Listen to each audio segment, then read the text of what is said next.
thank you, TRL, for inviting me here this afternoon. I was enjoying the last session, really, really fascinating. So we've got a fantastic set of speakers here.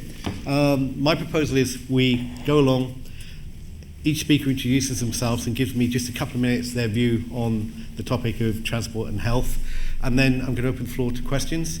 And I've also told the panel that I'm happy for them to challenge the DFT and what we do. I'm not responsible for all of it, but I'm happy to take stuff away and see if we can do things better in the future. So we'll start at this end and go along. Okay, thank you, Phil. Hello again. I'm Paul Kelly from Edinburgh University, and I guess I'm a physical activity or active travel researcher. I know I spoke about economics today. When asked to give 2 minutes on transport and health, I think my passion is the mental health benefits. It was great to hear Roger's talk. We've just completed a review of the mental health benefits of walking, looking at reduction of negatives, depression and anxiety, but also, and potentially more importantly, the promotion of positives. So social connectedness, subjective well-being, happiness, and these sort of outcomes. And I wonder if, and it was one of the earlier speakers today spoke about it, that if we do want to start changing the narrative with the public, focusing on some of these positive constructs that they can gain, might be a persuasive message to resonate with them. Roger. Perhaps I just refer back to some work we did 15 years ago for the Department for Transport on the issue of how to reduce the number of short car trips. I mean, that's precisely one of the issues that come up today. And we did some surveys which involved 2 stages, getting a sample of people to keep travel diaries for a few days, and then finding the people who had made the short car trips and going to interview them about why they'd used the car, what they could do about it. We'd initially assumed these trips were distributed across the whole population. In fact, they weren't.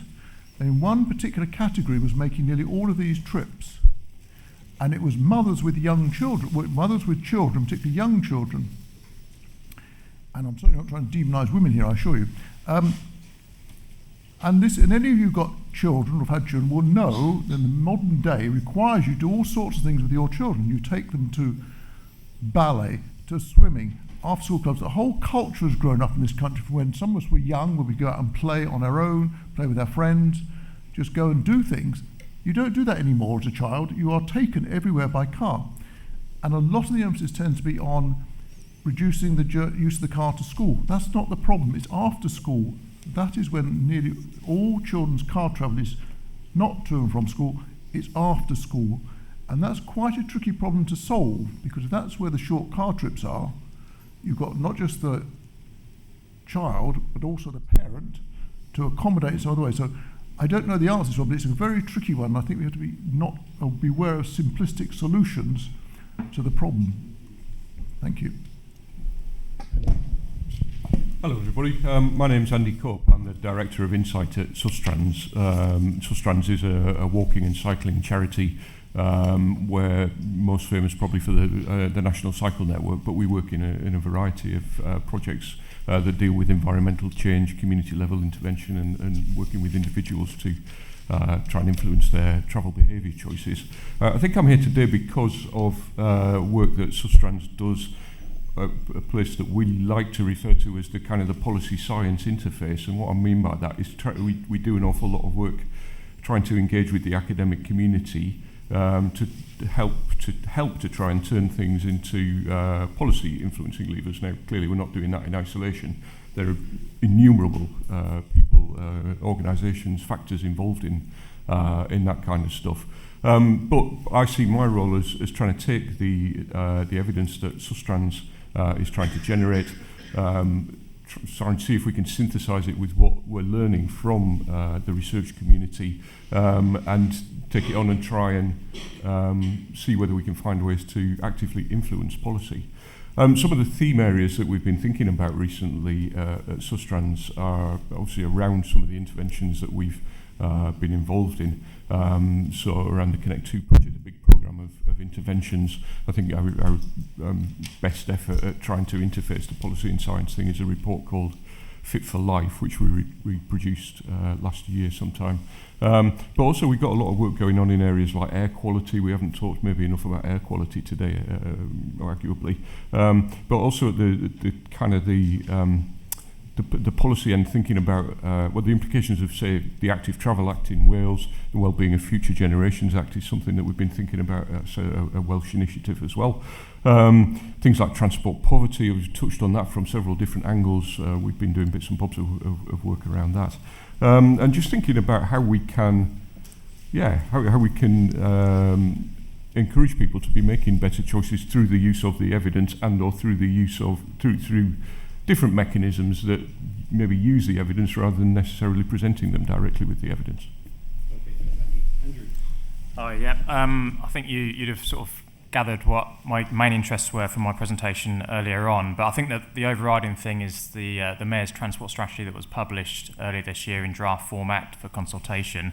I think it gave us a very clear steer on what the Mayor expects us to do in London with regard to incorporating health outcomes into transport planning, particularly the aspiration by 2041 to have all Londoners doing 20 minutes of active travel a day, and the mode shift target from 64% today of sustainable modes up to 80% by 2041.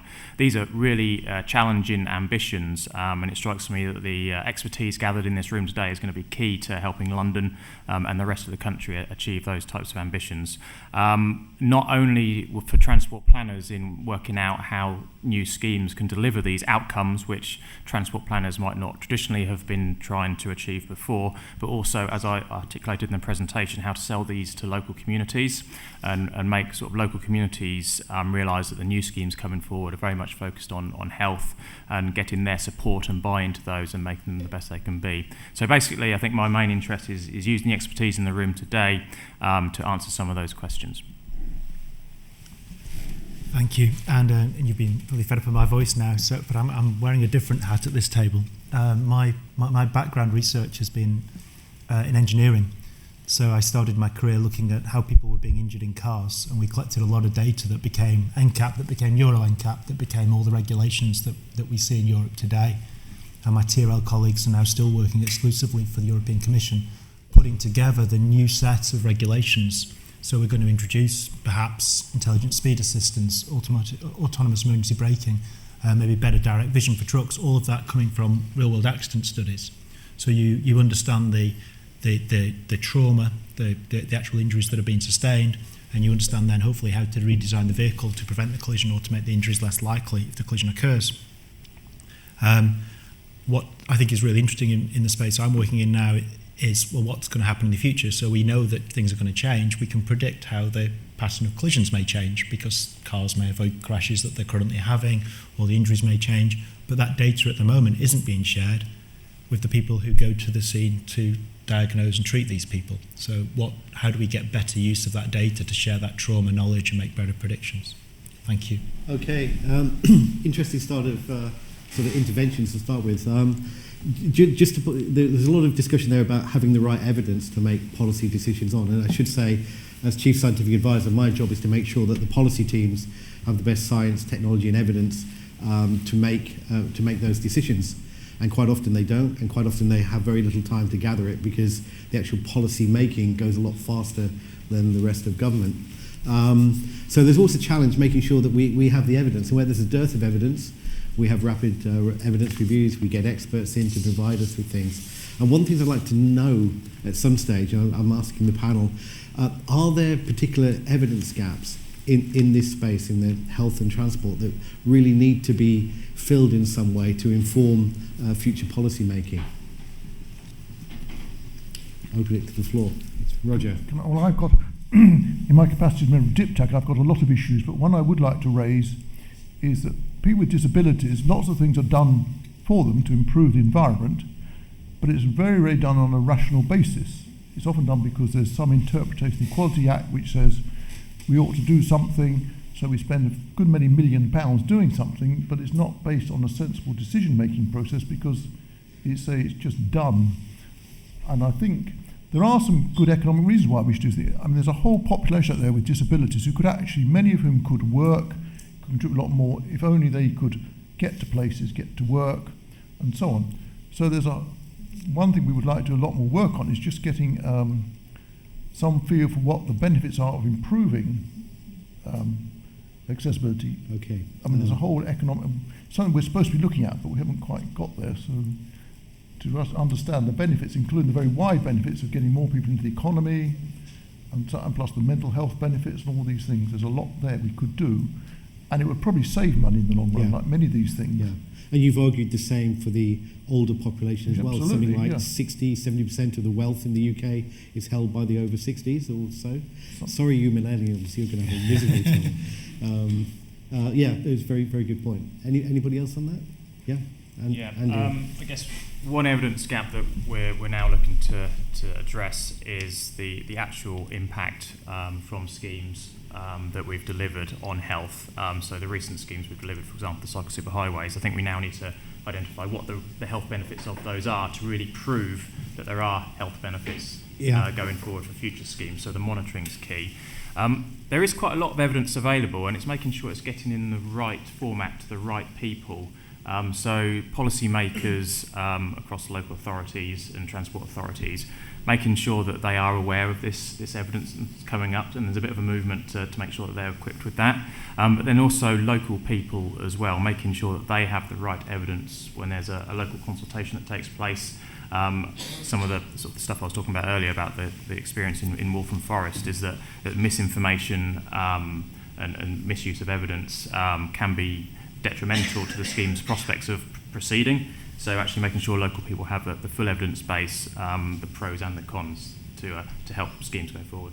And with all these projects and schemes, I don't always see, and this isn't just TfL, this is across the piece, that there's a before data collection, a during and after analysis. So, quite often you put a lot of money into schemes and we can't really judge whether they've been a success because we haven't done the full gamut of the evaluation.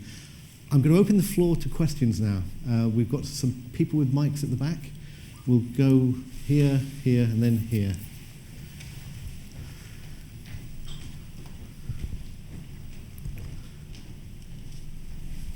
Thank you. My name's Brian Collins. I was the Chief Scientific Advisor in DFT, one but back from Phil. And in 2006, I co-funded some work on air quality measurement, in particular particulates and NOx.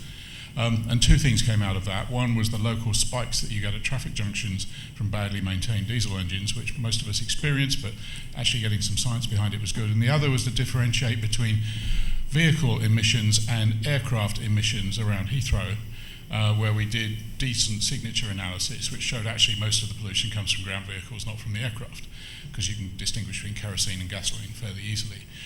There's a lot of hype now around air quality and diesel engines in cities. What I want to know is, are the health people, the medical people, the people who understand the effect of particles on lung tissue, talking to the people who are concerned about particles in the atmosphere, which may or may not come exclusively from diesel engines? Tyres wear out, roads wear out, brake linings wear out. There's other sources of particulates.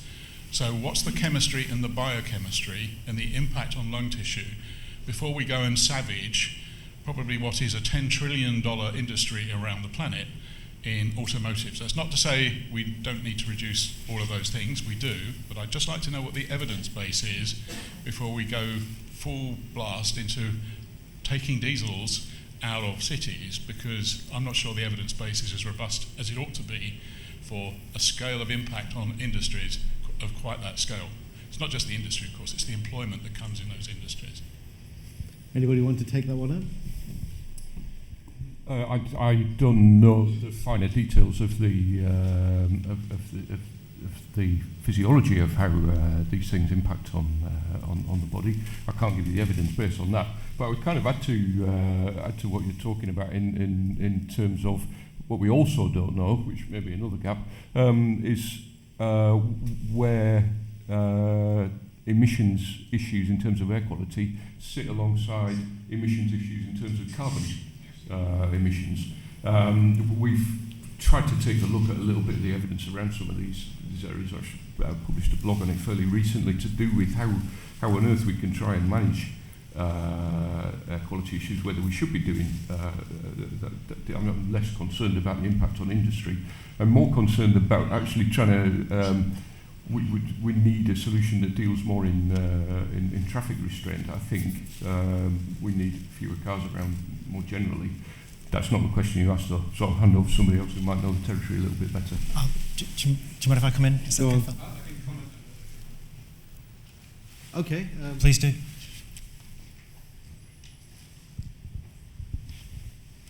Thanks. It's Ken Nicholson Environmental.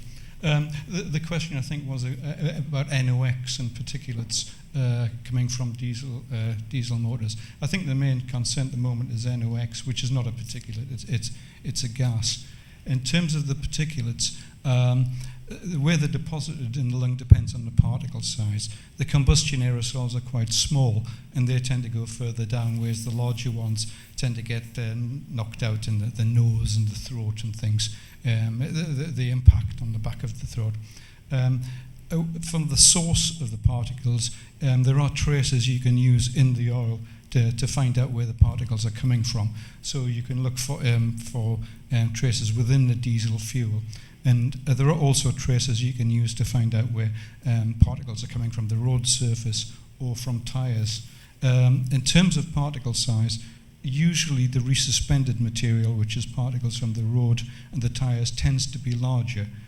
So they tend to deposit further up the respiratory tract. But there are also things like vanadium, I think you can use as a tracer for one sort of particle source. So yes, you can do some analysis of the particle constitution to find out whether it's really coming from diesels or not.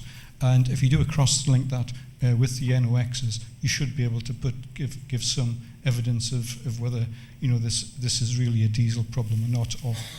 But I don't know how far they've gone down that line.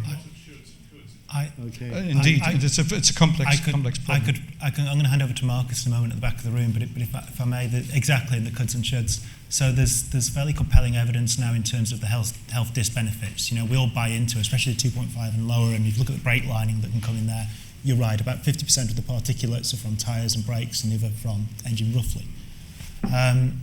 The NOx, be it diesel or petrol, of course, because you're going to get it from both, and the whole CO2 argument.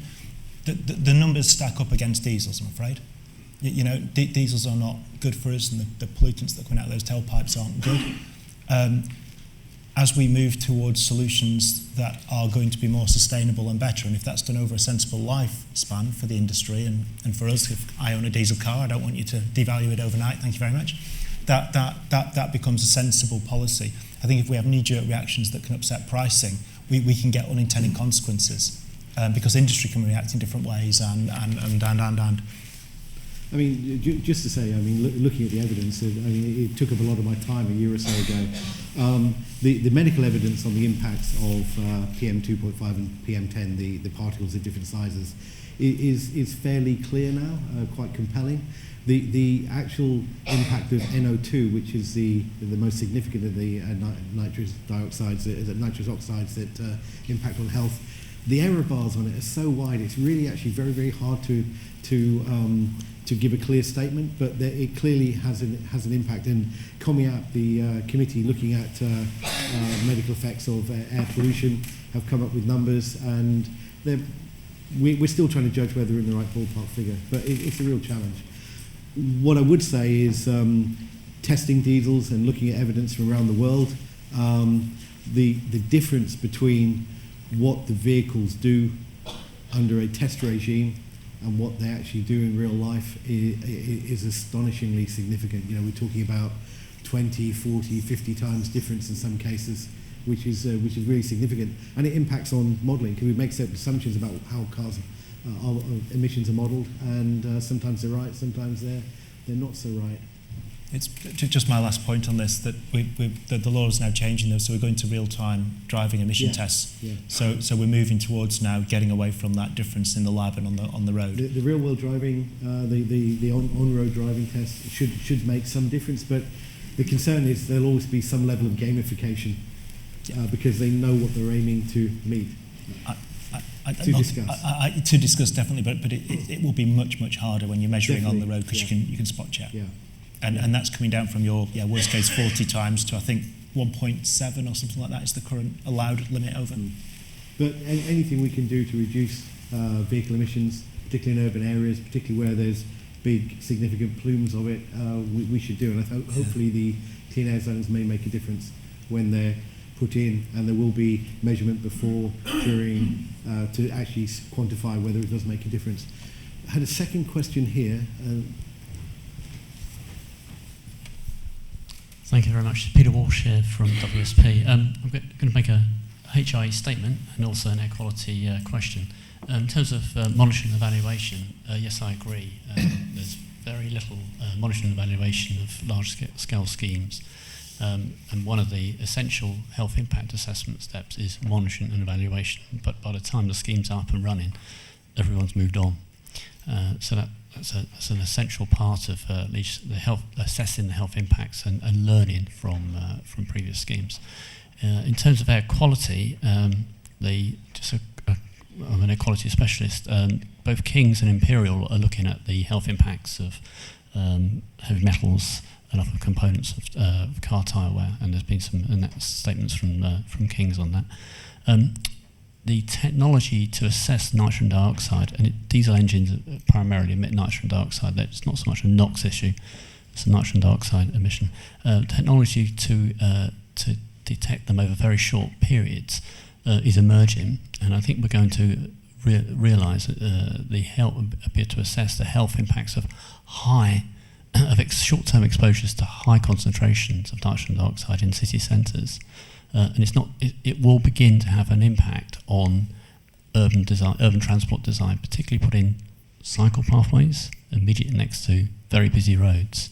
There's already been some work done by University of Leicester where they had a poor PhD student cycle 6 times around the city, and exposure to PM and nitrogen dioxide was spiked and elevated where the cycle path was adjacent to a road. And it should have an impact, hopefully have an impact on urban design.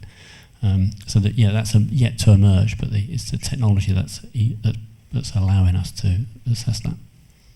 I think that's the interesting point there, that if we have the evidence, we can begin to think about how we can design our cities better to mitigate those effects. Any thoughts on that from the panel? It's more of a statement than a question, but yeah. We've just done some work to produce a model that addresses the personal exposure element of air quality, rather than just valuing the damage cost, if you like, of the unit of emission. Just thinking about what it means to for a cyclist or a pedestrian to be adjacent to a road or to be a bit further away. And we found the model particularly useful for modelling different scenarios about actually if we just move the path a bit further away. Or of course the converse of that, if we're able to reduce the levels of traffic in those sorts of settings. So we are doing some exploratory work with that model just to work out precisely what it's telling us. So if anybody's got any particular insights that they're able to share on that, we'll be very welcome in terms of helping us with our work there. Anything else? There's another question at the front here, and then one at the back, okay, and then one over there. Good afternoon, Martin Bigg from the University of the West of England in Bristol, and also Bristol Green Capital Partnership. I'm reaching a stage now where I can fully sympathise with families and concern about health, because I push my grandchildren around in pushchairs, and I can see a real problem in that we come to our cities here in London particularly trying to get around in a pushchair. Lifts, no. Escalators, maybe. Steps, yes. So many of our cities are unfriendly to families, and if anything is ever going to stress families, it's not being able to get your children around. Hence, I can well see the attraction of getting into the car. But my challenge is also that we can do things in empowering our cities. And I think in Bristol, one of the biggest changes that we've made in terms of traffic and welfare is simply reducing the speed limit from 30 to 20. It makes it safer for pedestrians, safer for cyclists, and safer for the environment. And I wonder whether really the way forward for many of these things is to actually empower our mayors to come up with local solutions to meeting local challenges. Anybody want to comment on that? I think we're seeing large parts of our cities now. TfL is a good example where we're seeing lots of roads now defaulting to 20 as opposed to 30 miles per hour. The difference in energy is halved if you're involved in an impact, if you're travelling at 30 compared to 20. The risk of injury is exponential, as most of you all know, of course. So if you get that speed down, the risk of injury is many times reduced. And so I think, as Marcus showed on his slides, when you look at certain environments, if you get the speed right down, 20 or less even, they're the environments where people want to be. If you're going to have vehicles, get them going at those speeds. That seems to make a lot of sense and seems to be where political will is as well as public acceptance. I don't know if... Yeah, just to add to that, I've got colleagues in the room here today from our road safety team, and I guess the Vision Zero approach is a key part of the MTS strategy going forward. Going back to cycling, the number one biggest barrier to cycling that comes through all of our research is fear of a collision, be that sort of excessive speed, or the perception of that fear sort of perpetuated by media. So safety and speed limits is going to be a key part of the MTS going forward. And I think hopefully that would be one of the things that encourages new demographics to cycle. So the examples you're giving of, I guess, children, that's one of the key demographics that we really need to get walking and cycling going forward. And with the new cycle superhighways, that's probably the demographic that hasn't come on board as yet. So I totally agree that it's how do you encourage these new groups to travel sustainably, seeing as our strategies are increasingly over 25 years. So the children today are going to be those adults that are developing travel habits going forward over the next 10, 20 years. So absolutely agree with you. It's a key part of the strategy. Okay, I mean, there is a question where at 20 miles an hour, whether there's more emissions, because the vehicle engines are not sort of optimized for travel at that speed, and there's some questions being asked about low speed travel and the fact that engines are mapped for higher speed. And one of the questions I've been asking the automotive industry is why can't we have 4 or 5 different speed mappings for the vehicles, so it's always optimized in terms of emissions and fuel at 20 miles an hour, 30 miles an hour, high speed driving and the like. And they all say it's too difficult because it's very difficult to write code for vehicles. Phil, if I may, just on that one, we've done trials before and after, going from 30 to 20, measuring air quality. Yeah. It improves. Okay, that's interesting. It improves at 20. Okay, can you send me the details on that? I'd really like to see that. I'm not sure how public that is yet, but if it's published, we will send it. You haven't told anybody? Well, you know, I think there's lots of people talking about it. Okay. Hello, David Harrison. I have in my time been clerk to the House of Commons Environment, Transport and Health Committee. It seems to me the evidence has been around for a very long time that active travel does us good. The evidence of what to do has been seen in Europe for a very long time, and obviously increasingly here from the things that TfL has done. But it seems to me the main, and it also seems to me it is very easy to be sidelined into worrying about minute gaps in the evidence when we do know what to do. And my question is that it seems to be a problem of political will, and any thoughts on how one overcomes that reluctance on the part of our political masters to make the right decisions, and particularly the Department of Transport and the way it prioritises its expenditure. Any views would be most welcome. Thank you. Are you looking at me? Yeah. No, you're absolutely right. I mean, the department makes decisions for spending based on the minister's priorities and based on the long-term policy aspirations they have. And I think quite often in a number of fields, I think the healthy travelling is one of those. The evidence base hasn't been there to encourage the department to go as far as they should in that space, and we're trying to change that, certainly. As I say, they put lots of money into lots of schemes, and the majority have not been evaluated in a way that you can actually show the benefits, so you can't win. So we're trying to make sure well, first of all, we're trying to make the department much more joined up. So my social behavioural team, our IHAC, which is in-house operational research consultants, and the evaluation team are involved with the policy teams to make sure that when programs are going out, when people are bidding to run trials, that the evaluation is much more part of that, so that evidence base can be built up. Because the decisions at the end of the day are based on the evidence, based on quantification of pounds and pence and social benefits that a particular policy will have. And sometimes there is a dearth of evidence. But I get your point. Yeah. It's a great question, and I don't know the answer. There are people who look at how do you inform and influence and impact policy and inform political will. I've got a personal hypothesis, which is about whether we're providing solutions that politicians want to get behind. So, for example, we know there's very good evidence that if you increase parking fees at workplaces, people will switch from cars to public transport. But that doesn't feel to me like something that's going to go down particularly well with the public. So I wonder if we also, or rather, we need to find solutions that are more palatable, more positive. So, for example, I think, is it Paris that does free public transport on, 1 day a week or 1 day a month?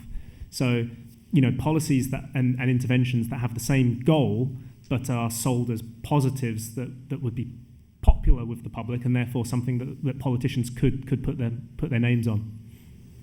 Yeah, very good point.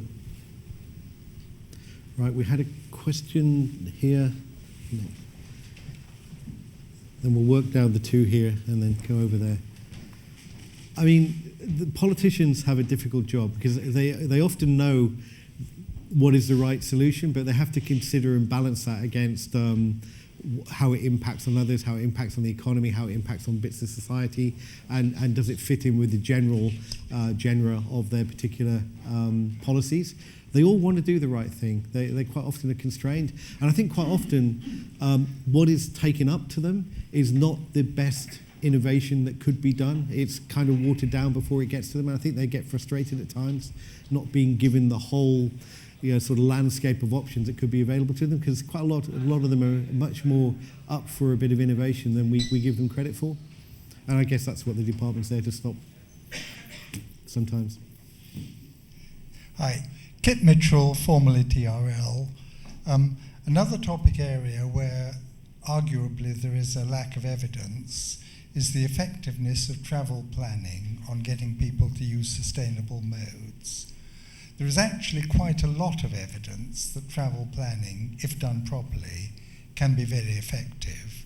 CIHT has just given its major award to something called Derby Connect, which was workplace planning, which was achieving, on average, about 6% switch from car to sustainable modes, achieving good benefit-cost ratios. But this evidence just doesn't seem to be known to the traffic and highway engineering community, and these options are disregarded when it comes to trying to increase traffic capacity. TfL, you must have evidence on this. Yeah, I agree. It's an effective measure. I guess one of the issues is it's often revenue funded, and that's a lot of the time the budget that sort of goes up and down and can get allocated to other things, and is a lot more flexible than a capital investment scheme, which you get the commitment for and you deliver straight away. And I guess the other thing about it is that it probably needs a refresh every few years. So you do a big hit on an area, and then 50% of the population move, and you've got to go in again. It needs a constant commitment, and I guess that's why it's always been quite difficult, because different administrations come in with a sort of a positive view or negative view on it. But there needs to be some sort of system that provides it consistently over a long period of time, 10, 20 years, and a commitment to revenue fund it, which I guess is why local authorities and transport authorities find it quite difficult. But I agree that there is good evidence there that I think does support it. There's just some practical considerations around it that make it more difficult. Can I just ask, Andrew, if the evidence was really clear and compelling of the benefits of it, is it more likely that there would be that long-term commitment? I think a good benefit-cost ratio that shows the return on the major outcomes you're trying to achieve. So, for example, the MTS outcomes, if you could demonstrate that it did get more people cycling over, and it's over that consistent period of time, then yes, it would be seen more favourably. Okay. Yeah. The TFL hackers, sorry. Yeah. I used to work at TFL basically. They ended up working with travel planning, and the iTrace system provided with the iTrace systems provided with a significant amount of evidence about how many people changed habits due to workplace travel planning, and the ratio was 4-to-1 in terms of BCR. And quite frankly, most sustainable transport systems in terms of cycling or behavioural change come out roughly around the 4-to-1 mark anyway, so it's not really even surprising. But there is significant evidence. There's evidence in TFL, there's evidence in Derby, there's loads of it, but we seem to keep asking the question and keep commissioning reports into it, which I've never quite understood. But. Okay. And, you know, the whole, sorry. DFT used to have something called Transport Direct, which did stops, and that provided a national travel planning tool. Yeah. That would be potentially the most efficient way of creating it nationally. There was a question down here, or we can do this one first. Yes, Transport Direct existed for a long time, and I think it's got taken over by private sector organisations. But with the whole travel planning and the like, with the technology we have now, almost all-seeing, all-knowing technology, we can deliver the best possible travel planning and nudging people to do things more sustainably. And I should say that there's 5 key priorities in the department, and one of them is to make the UK the best place in the world to do transport digitally. And there's a lot of momentum behind that particular activity at the moment. It's Eddie Hewitt from Slough Borough Council. Question probably mainly for Andy Summers of TFL. Fully behind all the increase in cycling infrastructure. But in terms of the impact that has in reducing road space or road network available for cars, is there a kind of knock-on detrimental effect of increasing the cycling space and actually reducing the car space, because then you're intensifying routes, or is it just assumed that car traffic is going to go down? Is it genuine modal shift? You know, I mean, my worry is that by increasing cycling space, you're actually worsening airspace in more intensified routes with slower journey times. Yeah, you really need to design your route depending on the local conditions of the area. So the examples I gave earlier on were central London focused, which is going to be quite different to sort of outer London on the border with Slough. Certainly the evidence we've got from the central London schemes shows that a movement to consideration of people capacity rather than car capacity shows that it is looking like the right thing to do. What we haven't done yet is implemented really any segregated facilities or road space reallocation in the same way in outer London, and that would probably be a test of the sort of the principles that you're asking about, where there's much higher car ownership than there is in central London. But the mini Hollands that we're developing at the minute, I guess, are the first phase of almost a pilot of what happens if you spend sort of for each of them £30 million in a small area to try and reallocate some of the road space. So I think watch this space in terms of the next few years. What are the results of the mini Hollands monitoring? And if they work, then we'll probably try to look to do that a bit more. Okay, thank you. Thank you. Good afternoon. I'm Sarah Sloman from North Somerset Council. I've been really interested today to hear all about the build it and they will come approach to things. I was thinking that you are going to face a very similar problem to what we have rurally, and we haven't spoken at all about rural population in this session. But if you're going to be expanding the distance that people will be hopefully cycling with your new cycling infrastructure, you may find an increased pressure on businesses and employers to offer the facilities at the end of their 22-mile destination. And that can be anything from electric bike charging through to showers and lockers and facilities. But behaviour change is going to be critical to that. And yes, it is revenue, but you may see that capital is a good use of that revenue. So what measures are in place for that futuristic vision? Okay, I can talk about London, then others can sort of talk about rural areas. I guess the London plan is key to that for us, so making sure that the planning standards are as ambitious as they can be to make new developments, provide showers and lockers and parking facilities. So that's sort of one aspect through the planning system. We do have quite a strong behaviour change programme in TfL as well. I think as sort of Conrad mentioned, it is focused so there's cycling workplaces, which is a particular programme where we go into a cycling workplace, talk to them about their staff, where they're coming to, where they want to go from, and getting the facilities in that workplace, and there's sort of grants available to do that. And also with schools as well, that's one of the key things going forward is working with them to make sure that not only are the facilities available at schools, but cycle training is provided to children at those schools, so they are able to use the facilities. So I totally agree. It's a key part of the overall programme, and it's something that we're definitely going to be taking forward. And then how do you apply that to rural areas? I guess you take some of the lessons that you've learned in London and from other great places in the country that have done this sort of thing, and make sure that workplaces are aware of them, I think. Anybody else want to add to that?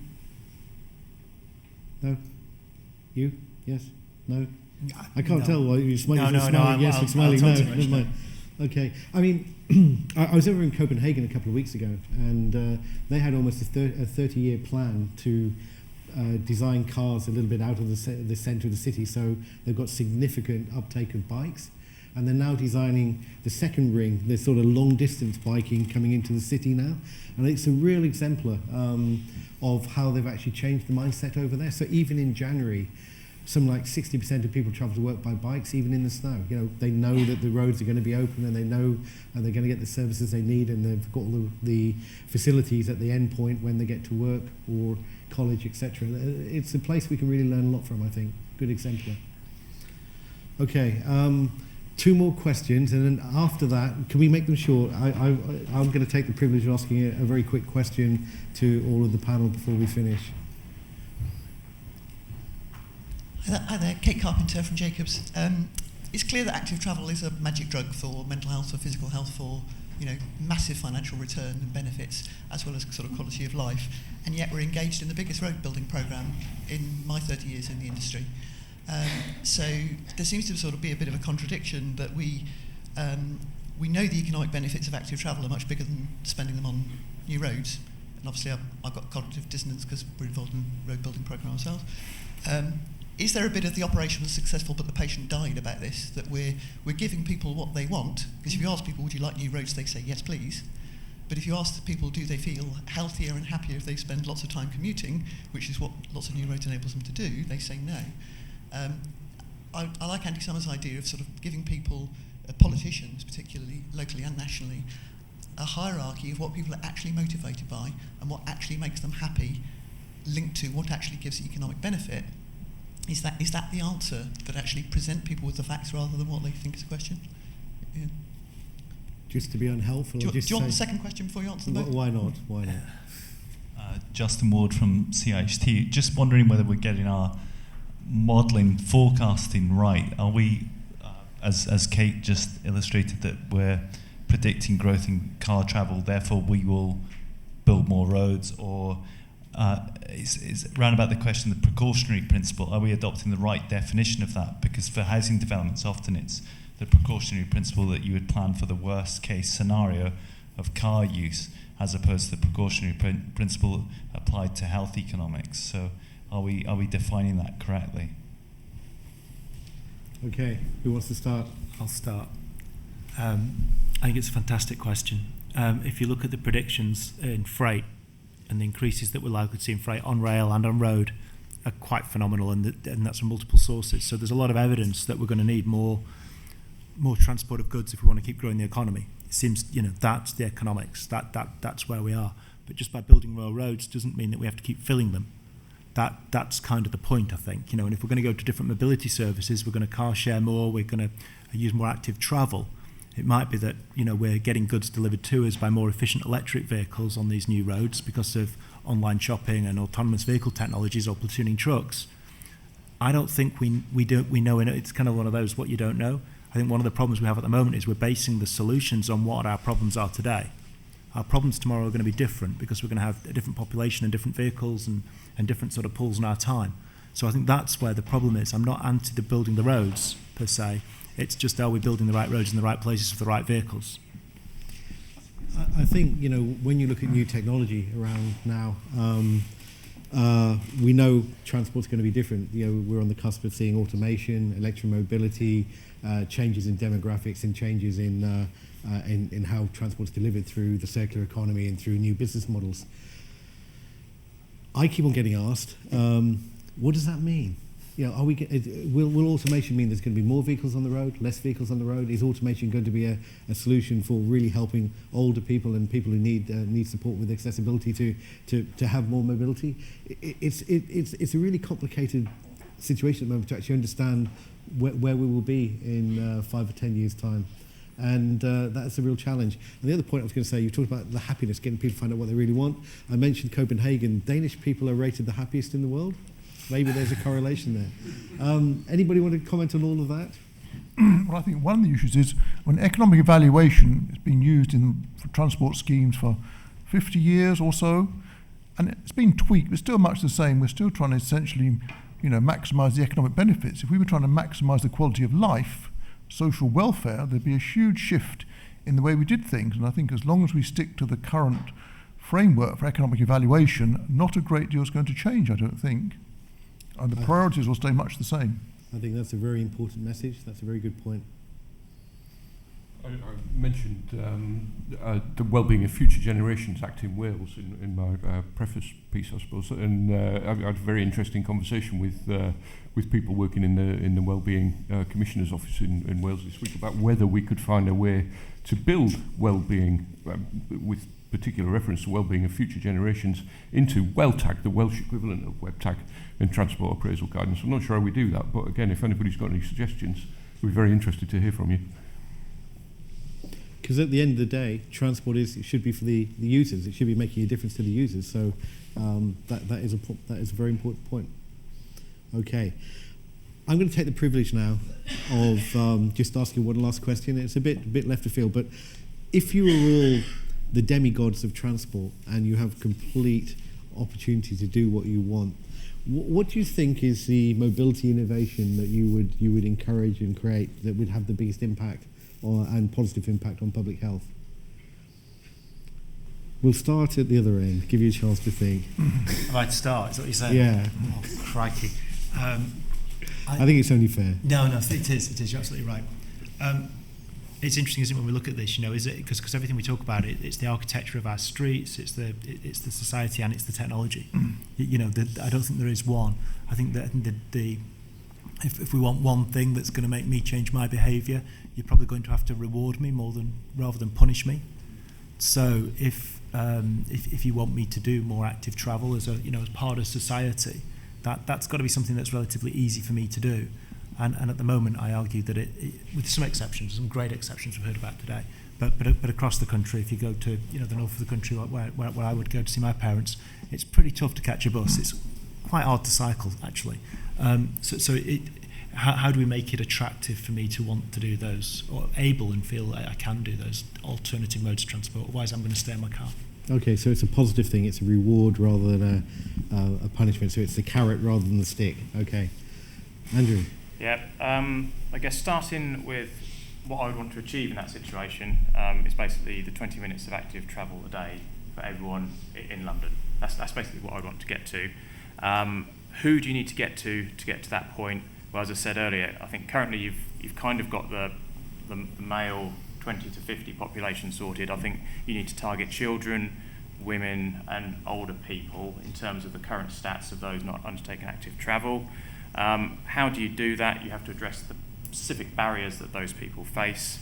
What are the barriers through our research that they face? Well, a lot of it is around safety, it's around confidence, and it's actually around the sort of physicality of being able to undertake active travel.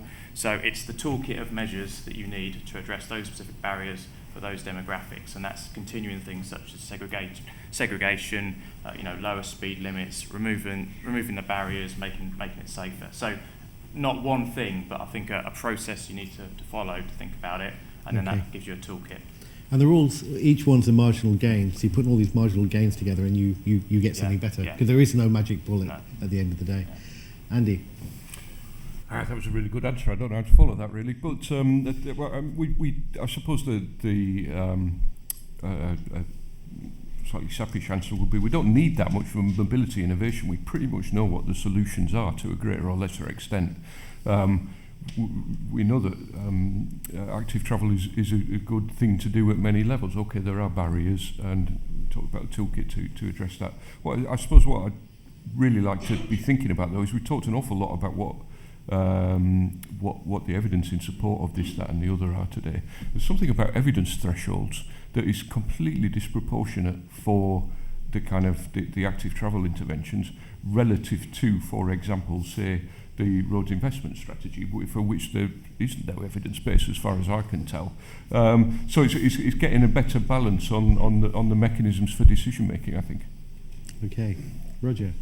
I'll go back to what I just said. I think we need to shift the whole way we make our decisions for investment away from the idea of trying to maximise economic benefits to a whole quality of life, including health. If we could actually say what we're trying to do is maximise the welfare of the people in this country, we'd totally rethink the way we took transport decisions. And so if we're trying to get better health, then we'd have a lot more walking and cycling. As long as we kind of emphasise the idea is to try and use the value of time to that's the biggest benefit in many schemes, and that tends to be for males of a certain age. If that's the people you're truly trying to help, then we're not going to get anywhere. I think we need to kind of shift our whole thinking towards the welfare of the whole population, including health, quality of life, a whole lot of issues. You could then rethink the whole evaluation framework, which comes from a different answer. It would need a lot of research, but if that's all doable, we just prefer to stick with the old ways, because that's what we've always done, and just tweak them a bit. We need a complete rethink on how we take big transport decisions, I think. I'd really like to sit you in front of the vast hordes of transport economists in the department and debate that, because I would like to talk with the economists. I think we need to bring the economists into a lot wider decision making than just about evaluation of road schemes. I think the whole area of accessibility I was talking about earlier, we need economists in there to help us. But we had one, he's gone somewhere else. There's a lot of big economic issues which need to be thought about. We need to think much more broadly than the current thinking within departments and elsewhere. I think there is a lot of constrained thinking. That's a very good takeaway message for me. Thank you.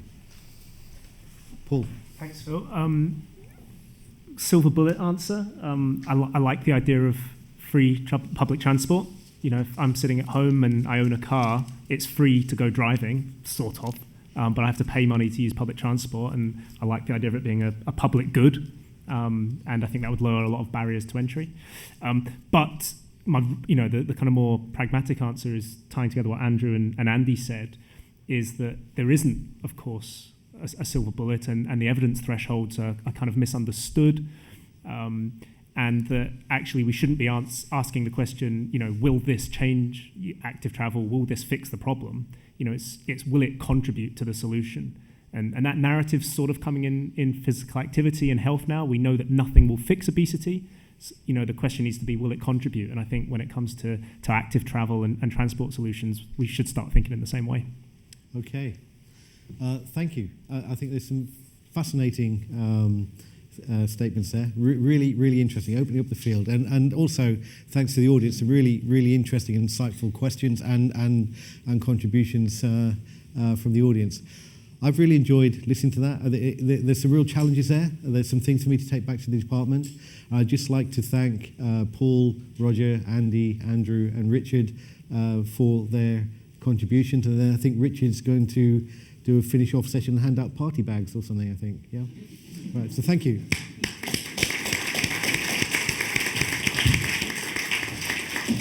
So I'll just ask my fellow panellists to go and take some more comfortable seats.